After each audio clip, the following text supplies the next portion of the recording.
The game of basketball is played on both ends of the floor. This fact in the modern game seems to be ignored, as those who watch and analyse the game are simply fascinated with highlights of shooting, dunking, circus shots, flashy passes, and statistics. Rarely do you see people raving on about how great a player can rebound in a tough situation, lock their opponent down, help generate offense from a stoppage, or how much they are able to disrupt an opposition through shot blocking, shot altering, or the threat of being able to take the ball away. Two players in league history stand out as the most dominant forces on just one side of the ball. On the offensive side, you have Wilt Chamberlain, a player whose ungodly scoring records and dominance are something that hasn't been seen since his retirement. Almost every scoring record in the book belongs to Wilt. Points in a season, points in a game, average points in a season, consecutive scoring titles, fastest to major scoring milestones. You name it, he has it. When you ask how much Wilt won and how much he helped his teammates to win, you come up short. Chamberlain may have led teams to 2 championships, but that required sacrifices of his own game to get it done. Chamberlain did that twice in his career using a method of madness that has nothing to do with his individual brilliance. It has everything to do with him altering his game so his team could flourish. The other man who dominated one side of the ball never had to change his game, never had to sacrifice his numbers, never had to make it about himself. Yet somehow, he was able to remain the most dominant player on one end of the floor that the league has ever seen and elevate his teams along with him. In turn, he became the greatest winner in the history of team sports. His name, Bill Russell. No player in the history of team sports has won more, both as an individual and as a teammate, than the 6'10" centre from the University of San Francisco. 11 championship victories in his 13 seasons have him atop the list for the most championship rings, with 5 MVP trophies, having tied with Michael Jordan for the second most ever.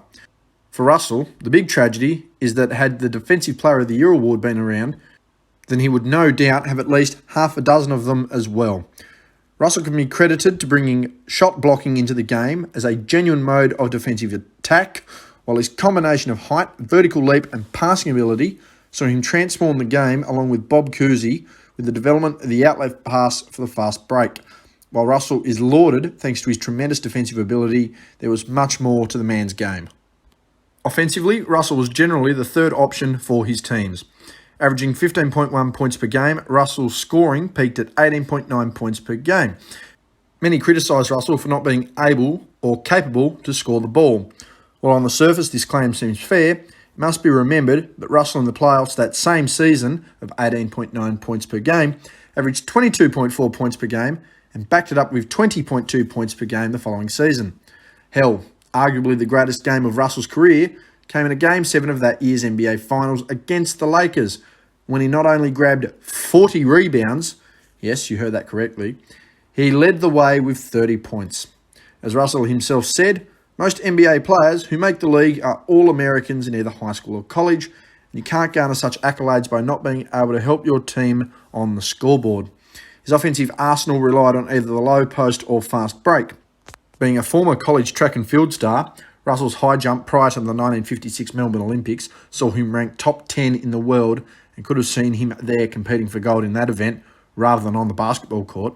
Russell's ability to run and jump made him one of the best open court offensive threats the game has seen.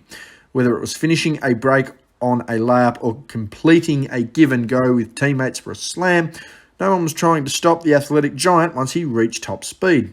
The low block saw Russell use a Neil Johnston-style hook shot to finish his plays while also being able to utilise a short set shot. Not the most accurate in the overall scheme of things with a career shooting percentage of 44%, the average field goal percentage for that time period he played, from 1956-57 through to the end of 1968-69, was 42.4%, making Russell one of the most reliable third options on the team during that time period of the game. While scoring certainly wasn't Russell's game, rebounding certainly was. One of only 2 players in history with 20,000 rebounds, along with Wilt Chamberlain, Russell utilised his ability to crash the glass, turn and throw strong outlet passes to the likes of Bob Cousy, Sam and KC Jones and John Havlicek as a means of turning the defensive rebound into points as quickly as possible. Russell on the glass won 5 rebounding titles and never averaged under 20 rebounds per game for his career in the playoffs. Possession of the basketball and effective use of that possession is what will win you a game of basketball. which is what made Russell's ability to grab the board and translate it into offense even more of a valued asset to the Celtics. Russell was not against offensive rebounding either, as footage of the era will show how effective the putback dunk and second chance point opportunities were thanks to Russell on the glass. His passing saw him average over 4 a game from the centre position, never dropping under 4 assists per game from 1961-62 until the time of his retirement. Yes, even with the only 10-time All-NBA first-team point guard at his side in Bob Cousy, Russell proved to be a key cog in the offensive ball movement of the Celtics.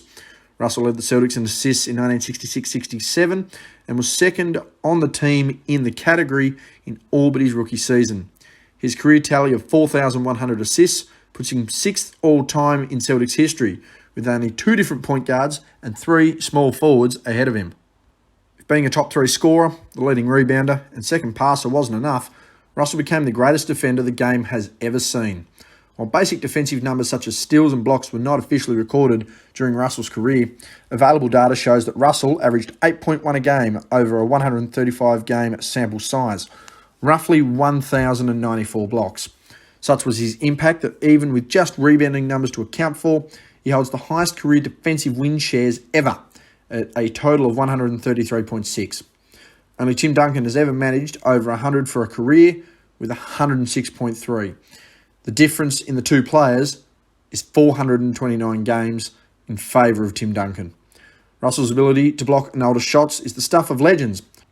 Bob Pettit is famously quoted as saying that he, Russell, blocked his first 4 layup attempts when they first faced each other, which resulted in Pettit missing his next 4 as a result of trying to avoid Russell.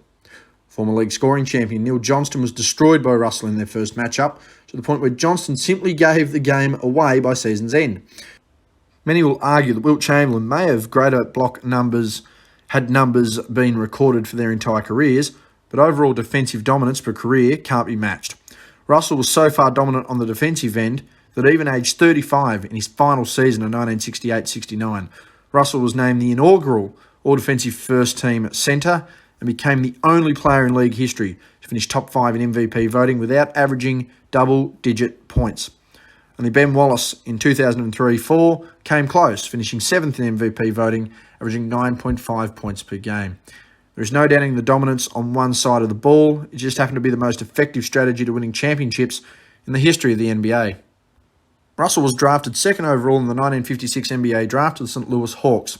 Had a trade by the Celtics with future Hall of Famers Cliff Hagan and Ed McCauley not occurred, Russell would have formed the most formidable frontcourt in the history of the game alongside of the 1956 MVP Bob Pettit. Due to the racial overtones surrounding St. Louis, Russell headed to Boston, who had drafted Chuck Cooper just 6 years earlier. Who was Chuck Cooper? He was the first ever African-American NBA player. While Russell would sit out the start of the season due to injury, having competed at the 1956 Olympics, his immediate impact on the team upon his arrival was evident, particularly on the defensive end. Russell would manage 48 games in his rookie season, and while he would lose out to fellow teammate Tom Heinsohn as the best freshman for the year, Russell would finish 7th in MVP voting. This would be the lowest finish for his career outside of 1968, when he didn't poll, and the total votes for that season cannot be sourced with available data being incomplete. It had finished no lower than 5th in the award race for the remainder of his career. On top of that, Russell dramatically improved the defensive ability of the team. Ranked 6th out of 8 teams for defence in 1956, the Celtics would rise to number 1 in 1957, a mark they would hold for every year of Russell's career besides 1968, when they fell to second behind the MVP-led Philadelphia 76ers of Wilt Chamberlain. The Celtics were a new team, a team that would become so dominant that professional sports hasn't seen a dynasty greater in it at any point. The 1957 finals, ironically, saw Russell and the Celtics pitted against the very team Russell had originally been drafted to, St. Louis Hawks. Everything was even through 6 games till the Hawks gained the upper hand in Game 7 by shutting down Bob Cousy and Bill Sharman the first half and forcing them to find other avenues to score. It came down to the 2 rookies in Heinsohn and Russell to carry the team. With the game going into overtime and Heinsohn fouling out, Russell would play a lone hand in the final 7 minutes of the game as it went into a second overtime period where the Celtics captured the first of their 11 championships under Russell. 1958 saw Russell claim the first of his 5 league MVP trophies as he posted a rounded 17 points, 23 rebounds and 3 assists. With there being no doubt as to who the most crucial player in basketball was, Boston rolled to the NBA Finals to once again match up with Bob Pettit and the St. Louis Hawks. This would, however, prove to be a historical series. With Russell going down with a chipped ankle in Game 3 of the series, Boston would fight to no avail. Even with Russell playing limited minutes in Game 6, Pettit would score a series-deciding 50 points, which is still a record for a closeout game in an NBA Finals series, to send the Celtics packing. This would be the last time Russell would lose in the playoffs until 1967, which would then be the second and only time of his career it would happen. A rejuvenated 1959 saw Russell finish runner-up in the MVP voting to Bob Pettit, with many pundits suggesting Pettit's performance the year prior in the finals led to his selection. Led the league in rebounding for the third consecutive season, and once again sent the Celtics to the NBA Finals. It was in this series that the famous Celtics-Lakers rivalry would commence. While Russell was leading Boston back to the big dance for what would ultimately be the first of a record 8 consecutive championships, he would be met by a young upstart Elgin Baylor, the man many credited, particularly those involved with the Lakers at the time, as the saving of the franchise from going bust. While Baylor was exciting, athletic, and not afraid to challenge Russell at the rim, there was no match to compete with his team against Boston as Russell swept them off the floor. Russell's 29.5 rebound per game average in the series, still the highest rebound per game average in the NBA Finals, something many of his teammates credit for their success. With the NBA turning into its golden era for the 1959-60 season, the man that Russell would be permanently associated with for life would make his debut. Wilton Norman Chamberlain.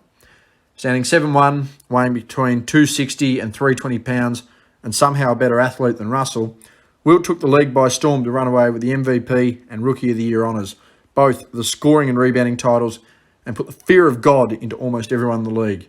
That was, unless you were Bill Russell. While Wilt garnered all the records, there is no question who won the head-to-head battle. Head-to-head, Russell was victorious, 57-37 in the regular season, 29-20 in the playoffs, with Russell winning 7 of the 8 occasions they matched up in the playoffs.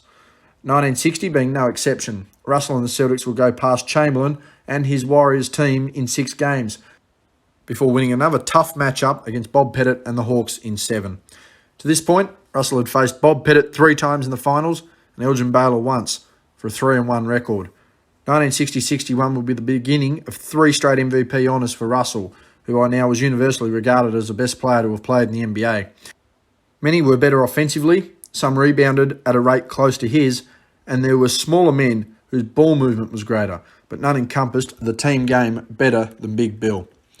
The 1961 playoffs saw Russell and the Celtics go past runner-up MVP Dolph Schayes and the Syracuse Nationals in 5 games, for once again defeating Bob Pettit and the Hawks in the NBA Finals.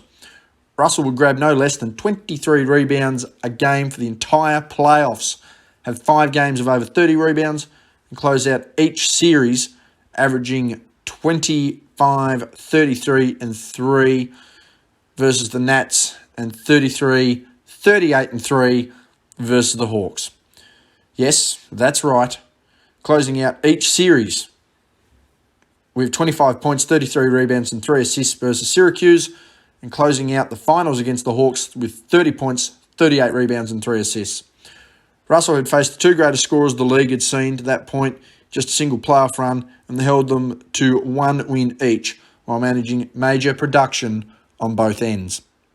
Possibly the most underappreciated feat in Russell's career came in the 1961-62 season. The Celtics, under his guidance, became the first team in league history to win 60 games, giving them an 11-game win gap on the next best team in the league.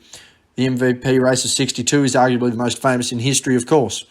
Wilt Chamberlain averaged 50.4 points per game. Oscar Robertson averaged a 30-point triple-double. Elgin Baylor, in less than 50 games, averaged 38 points and 19 rebounds. And Jerry West asserted himself with a rounded 30 points, 7 rebounds, and 5 assists on the season. The winner of the MVP? Bill Russell. While the MVP today is voted on by the media, the MVP back in that era was voted on by the players. While this has widely been criticised, it should be noted that the media MVP of the day was also awarded to Bill Russell. It was a consensus that no player was more valuable to their team than Bill Russell. The playoffs saw the Celtics with the best record in the league and another run to the finals. This would be arguably the toughest run of the Celtics dynasty. Improved shooting from Russell helped the Celtics over the line in the divisional finals against Wilt and the Warriors in Game 7. How big was Russell's defense on Chamberlain? Wilt was averaging 50.4 points per game in the regular season, 36.2 points per game to that point in the playoffs, and 35.5 points per game through 6 games in the series. Russell then held Wilt to 22 points as the Celtics moved on to face the two-headed Laker monster of Elgin Baylor and Jerry West. The Lakers had the series all but wrapped up heading into Game 6 at home. Up 3-2, many were expecting the Lakers to get the job done and deliver the first championship for the franchise since their move from Minnesota. Russell had other ideas. A Game 6 triple-double of 19 points, 24 rebounds and 10 assists saw the blistering ball movement speed of the Celtics take over to tie the series heading back to Boston. To solidify his season and cement Boston as the best team in basketball, Russell closed out the series with arguably the biggest clutch performance in league history. 30 points, 40 rebounds, and 3 assists saw the Celtics take victory in overtime as Russell played every second of the game. It can be argued that Russell's closing 2 games are the most clutch performance in the history of sport, and for good reason. Russell continued his incredibly rich vein of form the following season with a 3rd MVP award, making him the first player to ever win the award 3 consecutive times. Had it not been for Bob Pettit in 1959 and Wilt Chamberlain in 1960, Russell at this point would have 6 of the awards to his name. Not bad for a guy who many to this day show no respect for simply because he wasn't a 20-point per game scorer. Over his 3-year run, Russell won 3 MVPs, averaging 17.5 points, 23.7 rebounds, and 4.1 assists, anchoring Boston to the best defense all 3 years, and winning a three-peat of titles as part of 5 in a row. A tough 7-game matchup with Oscar Robertson saw the Celtics get back to the finals once again to deal a crushing blow to Elgin Baylor and Jerry West of the Lakers. To this point in the finals, Russell had defeated Elgin 3 times, Pettit 3 times, West on 2 occasions, and adding the likes of Dolph Schayes, Wilt Chamberlain, Neil Johnston, Paul Arizin and Jack Twyman, it's hard to argue to this point of his career that many players in history had faced such competition, nor have they matched it so far. Finishing 3rd in MVP voting in 1964, Russell would not be phased as he once again led the league in rebounding and took the Celtics back to the finals. Defeating the MVP Oscar Robertson and Cincinnati in the divisional finals, Russell would go head-to-head with Wilt Chamberlain, who was now in San Francisco. And he saw this as Wilt's best chance to win the championship. Russell saw this as the best chance to teach Wilt another lesson as the Celtics ran over the top the 4-1 victory. While Russell would be close to a non-factor thanks to Chamberlain, he would also prove to be helpless to guard Wilt with great regularity, as Chamberlain had arguably his 2nd greatest playoff series ever against the Celtics. 4-1 defeat saw Russell now with 7 championship victories, jumping ahead of Bob Cousy, who had won his 6th with Russell previously. Sam Jones now had 6, but that would never surpass or equal the centre's total. 1965 saw Russell collect his 5th and final MVP award, 4 in 5 years. One can only imagine Russell's trophy cabinet had Defensive Player of the Year and Finals MVP awards been available. By my estimation, Russell's 5-year period from 60-61 to the end of 64-65 is possibly the greatest in league history. 5 championships and 4 MVPs has never been matched. Had Finals MVP been around, there is a realistic chance Russell wins the award each year outside of 1964 against Wilt Chamberlain, and quite possibly wins Defensive Player of the Year in all 5 seasons. This factor also shows just how crucial it is for fans to research the history of the game, as many have not looked back past the beginning of the 21st century or the beginning of the 1980s. Back to 1964-65, the Celtics, with the best rebounder, defender and MVP of the league, once again went to the finals. A division final matchup once again against Wilt had Russell and the Celtics on the back foot. With Philadelphia being the more powerful side and the Celtics with a slender 1-point lead at the end of Game 7, Russell would inbound the ball from the baseline onto the basket support. All Philadelphia had to do was inbound the ball, get it to Wilt, and they'd be off to the finals. As history would suggest, however, Havlicek stole the ball. Celtics ran the clock out and into the NBA Finals, where they cruised to a 4-1 win against the Los Angeles Lakers again. Championship number 8 for Russell, and 7 consecutive under the belt. While Boston ranked 2nd heading into the playoffs in 1966, they would have their first 3-round playoff run in the Russell era. Battling for 5 games to defeat Oscar Robertson and the Cincinnati Royals, Russell would again be matched against Chamberlain. Many once again saw this as the best chance for Chamberlain to make the most of his 2nd MVP trophy, and lead the Sixers to the promised land, where a matchup with the Lakers offered no resistance at centre. Russell had other ideas. Boston would win the series resoundingly, 4-1. The closest game was a margin of 6 points, and while Chamberlain had dropped off his scoring to focus on ball movement and team unity, his reluctance to score, or in fact pass, allowed Russell to disrupt things. Celtics moved back to the finals for the 10th straight season, and once again found Jerry West and Elgin Baylor waiting. Leading the series 3-1, Los Angeles would turn it up a notch and force another Game 7. Who won? Well, the guy who never lost a Game 7, of course. Russell would close out the series with 25 points and 32 rebounds in an effort that saw him average a rounded 24 points, 24 rebounds, and 4 assists on 54% shooting for the series. 8 championships in a row, a record that no team in any of the 4 major North American sports has ever matched, and one that is never likely to happen again.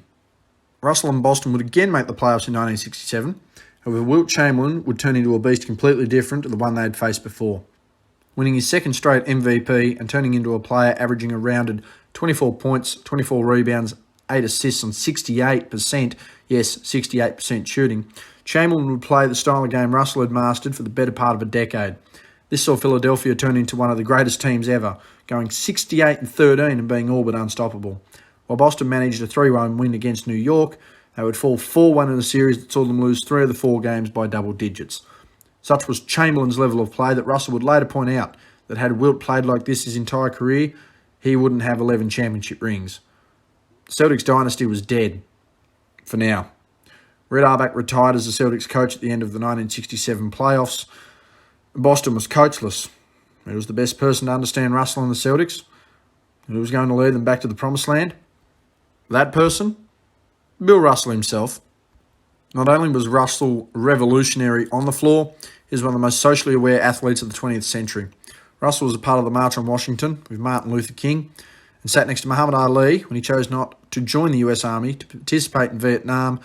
He also set out scheduled games when black players were discriminated against. In becoming coach of the Celtics, Russell became the first African-American coach of the NBA. Russell took it all in his stride and set about taking the Celtics back to the top of the mountain. Who better to motivate the greatest winner in the history of sports than the man himself? The Celtics in 1967-68 would be a different side. Russell would dip under 20 rebounds per game for the first time in his career, and with the Celtics slipping outside the 2 best teams in the league for the first time ever, it was going to be a slug to reach the ultimate goal once again. Down 2-1 to Detroit, Russell would lead from the front, averaging 14 points, 22 rebounds and 6 assists in the final 3 games of that series to move on to the divisional finals, where once again Wilt Chamberlain would be waiting. And boy, was he ready. Philadelphia had the series all but wrapped up with a 3-1 lead. Then, Boston clicked. Winning the final 3 games to beat Wilt so badly he went to the Lakers the following season, Russell would hold Chamberlain to under 42% shooting in those final 3 games. The Celtics were back in the finals where they belonged, and once again Bill Russell triumphed into Game 7. The finals against the Lakers saw them take the series in 6 after a 2-2 split through 4 games. Championship number 10, the first of double-figure championships, a ring for each finger and thumb. Surely there was no more. But there was. Russell in 1969 would finish top 5 in MVP voting with less than 10 points per game, the only player to finish top 5 in MVP voting with such a low scoring rate. Many ask why he was so high. He was selected to the All-Defensive First Team in his last season, aged 35. This should be more than a key indicator. While his level of play individually remained at an elite level, the team was struggling. The Celtics finished tied for the 5th best record in the league. However, their 4th place finish saw them having to win through each series in the East against the Philadelphia's 76ers containing Billy Cunningham and Hal Greer, as well as the Knicks, who were going to win the championship the following year. Russell's scoring was all but gone by this stage, albeit showing moments, but his elite defence and ability to pass the ball made him still arguably the most crucial cog in the Celtics machine. Disposing of the Sixers in 5, New York would pose a challenge before falling in 6. There was just 1 round to go, and that would be against the 3 biggest rivals of his career: Jerry West, Elgin Baylor, and Wilt Chamberlain. Chamberlain requested a trade to the Lakers following the 68 playoffs, with the Lakers feeling they just needed a man in the middle to combat the issues that is the Celtics. The Lakers opened their arms wide open. After 5 games, it looked to be a stroke of genius as they took a 3-2 lead. Jerry West leading the way, averaging 39, 3 and 7. Chamberlain controlling the glass with 26 boards a game. And Baylor chipping in with 16 points, 9 rebounds and 4 assists. The Celtics needed to lift. Holding the Lakers to 90 points, the Celtics forced to Game 7 once again, this time on the Lakers' home floor. Asked about the challenge at hand, Russell was quick and assertive on the issue. We've done it before. With the Lakers planning a celebration so grand they left instructions on every seat in the forum. Russell got a hold of these plans and shut the party down. Celtics were so dominant that their 17-point lead through 3 quarters was only challenged thanks to a furious Jerry West. While West posted a 40-point triple-double, the Celtics hit the game winner through Don Nelson and sent Russell off into the sunset with his 11th championship. Celtics dynasty was over. How much so? While also missing the finals the following season, they slipped from the number 1 ranked defence in the league to 8th, cementing just how valuable his contribution, Russell that is, was on that end of the floor. Russell was now a distant memory, but the legacy he left will outlast that memory. Bill Russell is a member of the Naismith Hall of Fame. He was selected as a member of the 25th, 35th and 50th anniversary teams of the NBA and was judged to be the greatest NBA player through the league's first 35 years. His number 6 is also retired by the Boston Celtics.